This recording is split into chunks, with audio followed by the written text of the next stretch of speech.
Right. Not only that,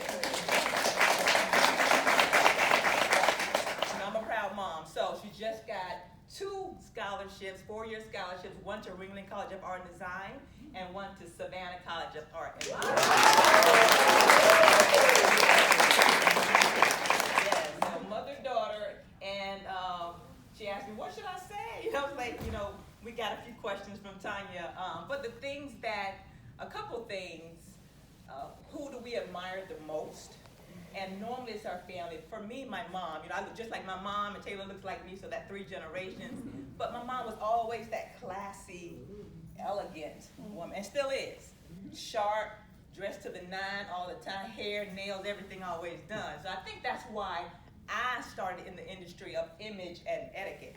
And I just love when people take care of themselves and how they treat other people. That's what etiquette is all about. Because if you are on an island, secluded, what you do won't matter, right? But you have to be face to face. And even technology, you have to be able to not post things that are inappropriate for work that get you fired. Not say things that are, politically incorrect. So those are the things that I teach. And I'm so proud that I was talking to Miss Jennings, Jermaine, about books. And I've been wanting to write a book for the longest, probably 20 years. So I finally sat down with another etiquette coach friend of mine who's written like 20 plus books. So I decided to, help me. Just help me get my first one out. So she did, and I finally, in July over the summer, got my first book out called How to Navigate Premium Experience with Confidence, Your Guide to Social Success. Social success. It's only 100 pages, as you see, but I'm so proud of it, And I look forward to the next one. But in this book, I just talk about, it's 12 chapters of everything you need to know about being socially successful. 12 chapters, general rules of etiquette. Some of the things that bother me, when people don't say thank you, excuse me, I'm sorry, hello. Back in the day, you walk down the street and you have to speak to everybody sitting on the porch. Remember that? Back in the old time. I was looking at the fraternity. I didn't pledge a sorority because I was just trying to get through school. I don't know.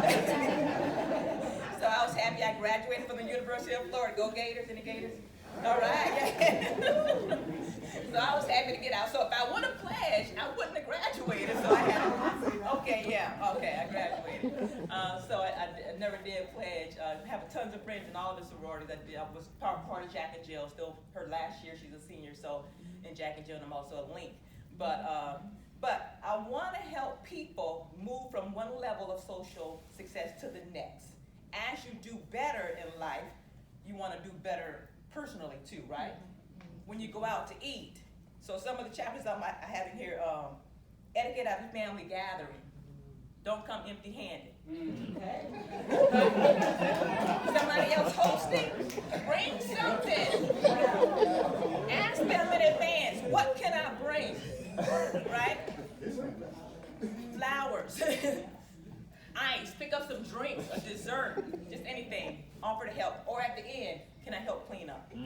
Things like that. So just little general things like that. RSVP, you're invited to an event like here. How did they know who's coming and how many? Somebody had to keep track of that, right? Because you need to know how much food and drink to provide. So always RSVP, which stands for? Répondez s'il vous plaît, which in French translates to respond, please. Say yes or no. Don't leave them hanging. Yes or no, RSVP. Wedding etiquette. Bring a gift. I'm just kind of being fun with y'all. You know what I mean. You're going to come, all the money we spend on weddings. Somebody just get married. Bring something nice. Try to get something on the registry. Not something you think they should have, but something that they actually ask for. Gift cards, if not. Visa, or Amazon. You can get everything on Amazon these days. Also, I talk about golf course and country club etiquette. Anybody part of a country club? Anybody play golf? Right, there's certain rules to follow in golf also. Come down to what you wear, And I just learned, because I just started playing golf about a year ago, not walking in the line of the ball, or I don't even know what it's called. It's like, oh, I didn't even know that was a rule, so I'm learning too. High-end air travel. I'm a former international flight attendant. I flew for United Airlines for 14 years. 9/11, the same year she was born, that's when the tragedies happened. So I was on maternity leave at the time, and she was born 2 months later. But yeah, I decided after that to take leave, but I never did go back. It was like, yeah, I don't know, it's not fun anymore. You know? Now we got to take off our shoes and everything else when we go through security. So it wasn't fun like it used to. Back in the day, you had to get weighed in. Wow. Yeah, to be a flight attendant. Smoking was allowed on the flight. There was so many things that changed, you know. All these rules, the lawsuits that happened. But yeah, I stopped flying then, and then started the etiquette business. So I started the etiquette business in 2002. So a year later, Taylor came along with me. I went through a training in Orlando. She was like 9 months old. And then from then on, I've been teaching etiquette. So what I train people to do is to be your very best, whatever that may be. You don't never want to look down on anyone. You always want to just lead by example. Always try to lead by example. So being a high-end air travel, private jets, anybody flown private jets? First class travel. So it's a difference between sitting in coach and sitting in first class, right? Right. You want to act like you have sense up there, right? And actually, sometimes, well, I don't know if they still do it now, but if there was a seat or two open, when I was a flight attendant, if there was a seat or two available in first class and nobody had taken it and closed the door, I would go in the back and pick somebody to come up front for free. But they had to look right. right? Now, if you got on flip-flops, cut-off jeans, and a tank top, no. But if you're looking presentable, you can come up. So you never know. You don't want to miss out on some opportunities based on your appearance. Cruise ship and yacht etiquette. We've had boats. We've had about 10 boats. You get a boat. Anybody have a boat? When you get a boat, then you have it for you. Then you want a different boat. You sell that, you get a, so always a different boat. But yacht size, no, our boats have been about 35 feet max. But we have, my husband's business partner has like a 55-foot yacht. So we'll take his out every now and then. So rules on the yacht. I mean, it's rules for everything. And the way you act, the way you dress and carry yourself. Art gallery etiquette. Because she's an artist, one day she had mentioned that years ago that she wanted to have her own museum and art studio. So I'm sure we'll be able to do that. Just knowing how to walk quietly through the art gallery, things like that. Upscale dining etiquette. That's what I teach the most, dining etiquette. But it's not just that. When I tell people what I do, I try not, when I go to an event, and people ask, what you do, you don't know the people at the table, and I will say, etiquette coach, they automatically sit up. Like, I'm not on duty right now. Relax, but they think I'm watching them the whole time. But I'm not. It's like, if I'm not getting paid right now, I'm going to give you an advice. And it's not good to give advice anyway. People don't like that. You have to really know, like, and trust them for them to even take it in. For them, you have that rapport with them. So the upscale dining etiquette, hold on for a second. Some of the rules that people, when you go to a banquet, the table's full of, got the plate, the silverware, the glasses all over the place. Where's mine start, and there's end, all that. The trick, anyone know the B and the D trick? Yes. Saved my life. Yes. This was for free for you. So, Ariel, hold your hands up in like an okay position. Now close your fingers and put it down, kind of like right in front of you. What two letters do you see? I'll turn this way. What two letters? B. What does B stand for on the table? Bread. It'll always point to your bread plate. So that'll always go on your left. What is this? Drink. D for drink. So this will always be your drink side.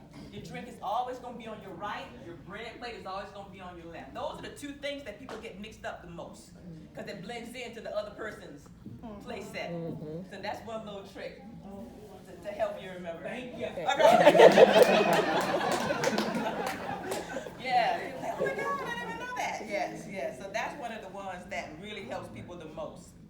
And they're just, of course, keeping your elbows off the table, putting those electronics away, chewing with your mouth closed, don't burp, don't slurp. Extra noise at the table is unacceptable. Even when you stir, it shouldn't hit the side of the glass. When when people like hit the fork on the plate or bite the fork with their teeth. So all those things, any extra noise you don't want to do at the table. But there's so many rules. Bread, okay, A, B, or C. Which one is correct for dealing with bread? Bread, cut it in half, butter the middle, eat. Butter the top, eat. Break a piece, butter it, eat. A, B, or C? C, yes.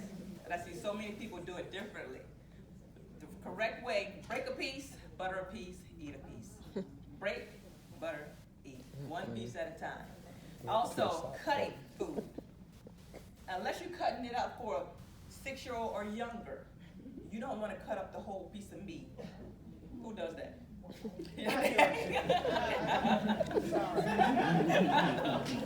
One bite, cut it, eat it. Cut it, eat it. And then the way you place your utensils will show if you're resting or you're finished. It's called a silent service pose. Put them together on the right side, fork and the knife. That means the waitstaff can come to your right and pick it up. That tells them without saying a word that you're done. So those are just some tricks of etiquette that you learn that really help you, and then people start watching you like, oh, she knows what she's doing, or he knows what he's doing. So that's very important. High-end sports etiquette, upscale theater etiquette, resort and hotel etiquette. Because a lot of times when I'll teach groups in organizations, they might be getting ready to go on a trip, a convention or something. So I'll teach them about how to carry yourselves. Like don't go downstairs with the bonnet, the little slippers, the pajamas, all in the lobby. Especially if you're going to be meeting people, a potential employer. Right. Even though you're relaxed, you think you're off duty, you're never off. Always be presentable. I mean, you don't have to be dressed up, but be presentable when you're going to be in front of people that are of influence, so to speak, or can help you get ahead. So always watch what you wear and what you do. Profanity. Because if you do it a lot, it's going to slip. When you don't want it to happen, it's going to happen. So try to start getting in the habit of not. Even smoking is almost, most places, you can't smoke anymore. But if you have to go outside all the time to get a cigarette, that might not be nicely upon, depending on where you are. And then business etiquette and executive networking and stuff like that.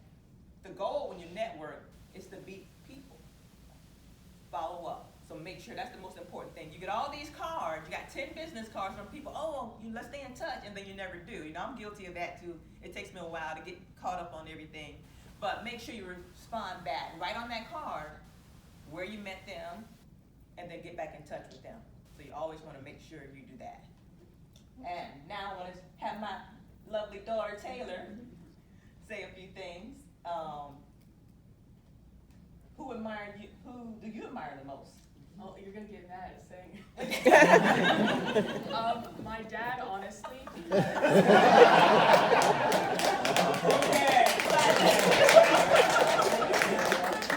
And you.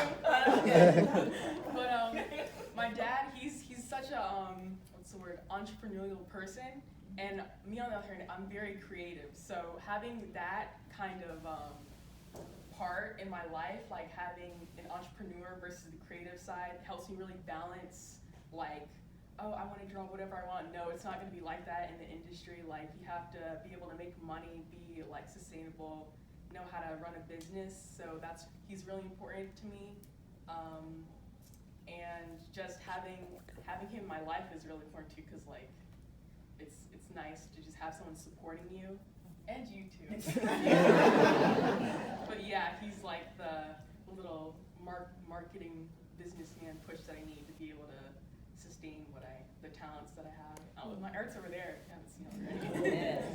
Yes, that's of her. Her dad, my husband, pushes me also, because he has that go-getter, really business, you know, serial entrepreneur, Ford dealership, BMW, Lamborghini, also Land Rover and Jaguar, car wash, we have a production company, and a soccer team, so he does quite a bit. Yes. Taylor's the quiet, artsy person. I'm the get out, the etiquette, the social, you know, I want to be kind of that elegant, you know, kind of thing, and present myself well and help people present themselves well also. But yeah, he helps me also be better because he'll see the things. You know how people are just cut and dry? That's how he is. I'm the kind of person that kind of beat around the bush to kind of get a point across sometimes because you don't feel comfortable with conflict. So, but he's like, you know. So, so that's when she gets. You know, she's learning a lot of that too. He'll give her assignments to do art for him and things like that. Also, how did you get started with art and why do you like art? Well, I started when I was really young. I had to have been what? I always say 3 because I'm the one that saw you start always drawing it. Well, I just didn't stop. No one really told me, no, you can't do that. And I think that's really important for kids because if you tell them that they can't do something, they probably won't do it. They won't practice. So it's important to have that that parental push or that guardian just to encourage them to be themselves.